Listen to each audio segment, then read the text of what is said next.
Assalamu alaikum wa rahmatullahi wa barakatuhu. This is an Ahmadi presentation. This is in continuation of our response to Yusuf UK regarding verse number 40 of Surah Al-Ahzab of Holy Quran, chapter 33, regarding Khatam-e-Nabuwwat and Hadith La Nabiyya Ba'di.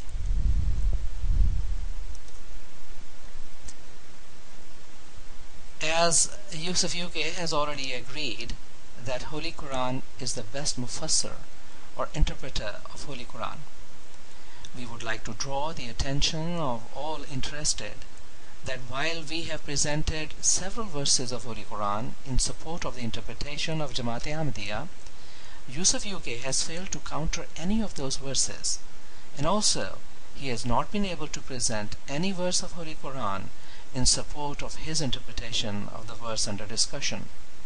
He could only bring hadith in support of his interpretation. So therefore now we will be reviewing a hadith regarding word Khatam and La Nabiyya Ba'di in this video. Let's look at the first hadith.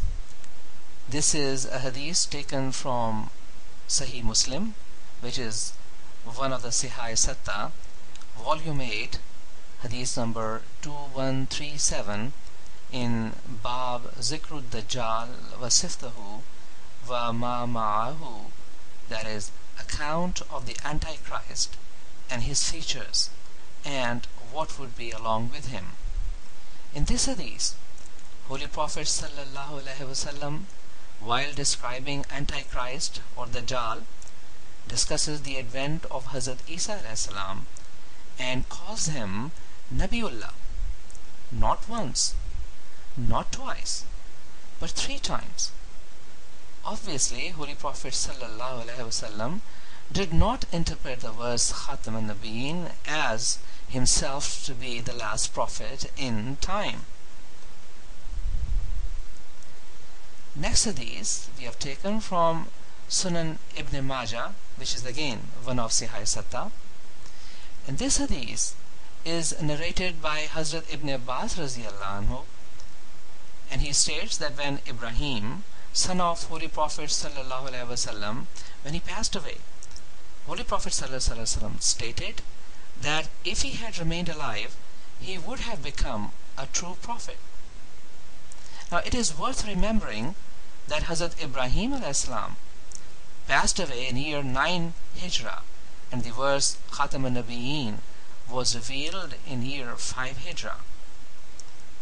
Once again, it is clear from this hadith that Holy Prophet sallallahu alaihi wasallam did not consider himself to be the last prophet. Then we find another hadith. This is narrated by Hazrat Ali radhiyallahu ta'ala anhu, and this is recorded in Al-Fatawa Al-Hadithiyya Ibn Hijr Al-Hasami, Safa number, page number 125, and also recorded in Tarikh Al-Kabir Ibn Asakir, page number 295. He states that Hazrat Ali radhiyallahu ta'ala anhu states that when Hazrat Ibrahim, son of Hazrat Holy Prophet sallallahu alaihi wasallam, passed away, Holy Prophet sallallahu alaihi wasallam, after burying him, put his hand on Hazrat Ibrahim's grave and said, "By my Allah, he is a prophet, son of a prophet." Once again, it is obvious from this hadith that Holy Prophet sallallahu alaihi wasallam did not agree with the interpretation of this verse as is held by Yusuf UK and the mainstream Muslims. Now let's look at a statement which is recorded and attributed to Hazrat Aisha radhiyallahu ta'ala anha. It is recorded in Durr Mansur, volume 5, page number 204, and she states that say he is Khatamul Anbiya, but do not say that there is no prophet after him. قُولُوا إِنَّهُ خَاتَمُ الْأَنْبِيَاءِ وَلَا تَقُولُوا لَا نَبِيَّ بَعْدَهُ. Once again, it is clear that Hazrat Aisha radhiyallahu ta'ala anha did not agree with the interpretation of Yusuf UK.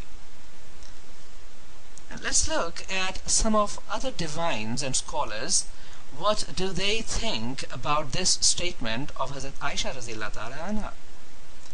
We find a statement from Hazrat Imam Ibn Qatiba, who passed away in year 267 Hijrah, and he writes in his work titled Ta'wil Mukhtaliful Ahadith, page number 236, and he discusses this statement of Hazrat Aisha radhiyallahu ta'ala anha shown in previous slide, and states that there is no contradiction in her statement and the statement Holy Prophet sallallahu alaihi wasallam, La Nabiyya Ba'di, that there is no prophet after him. Because what Holy Prophet sallallahu alaihi wasallam meant was that there is not going to be any prophet after him who would revoke what he has brought. And this is exactly what we, the Jamaat-e-Ahmadiyya, believes in, and this is what Hazrat Aisha radhiyallahu ta'ala anha believed in as well.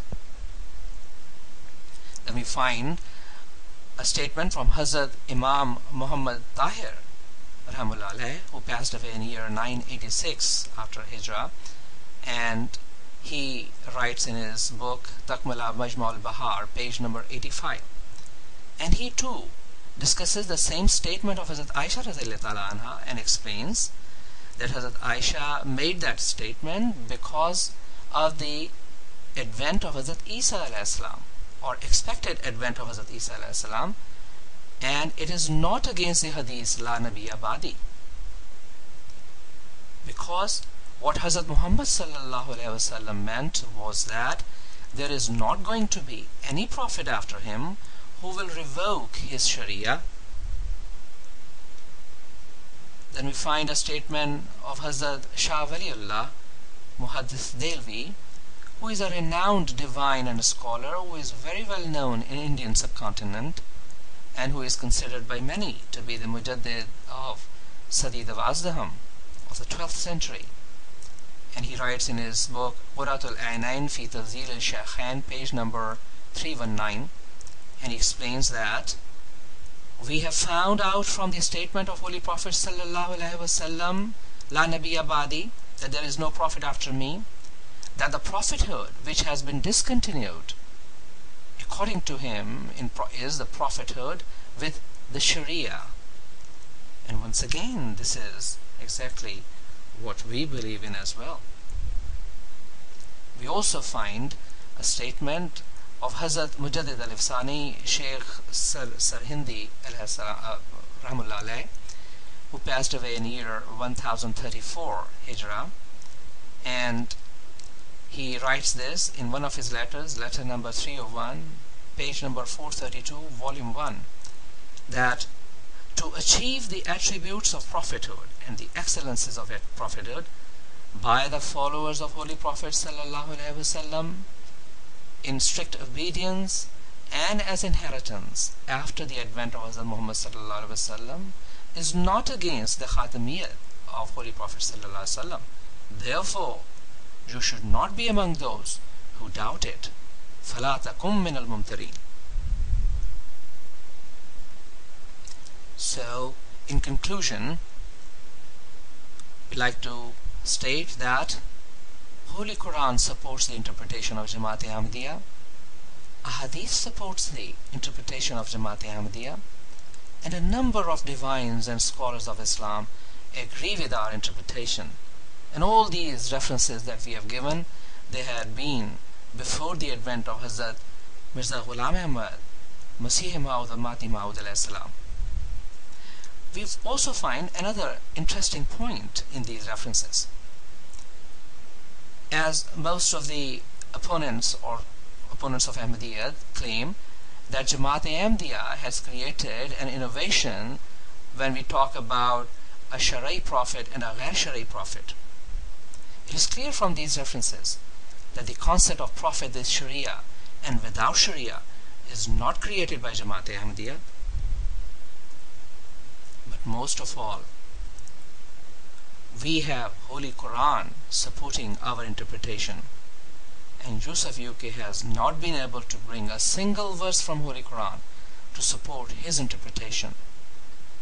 Burden of proof is on Yusuf UK to support his interpretation from Holy Quran, as he has already accepted the principle that Holy Quran is the best mufassir of Holy Quran. So we ask Yusuf UK, would you submit to the authority of Holy Quran.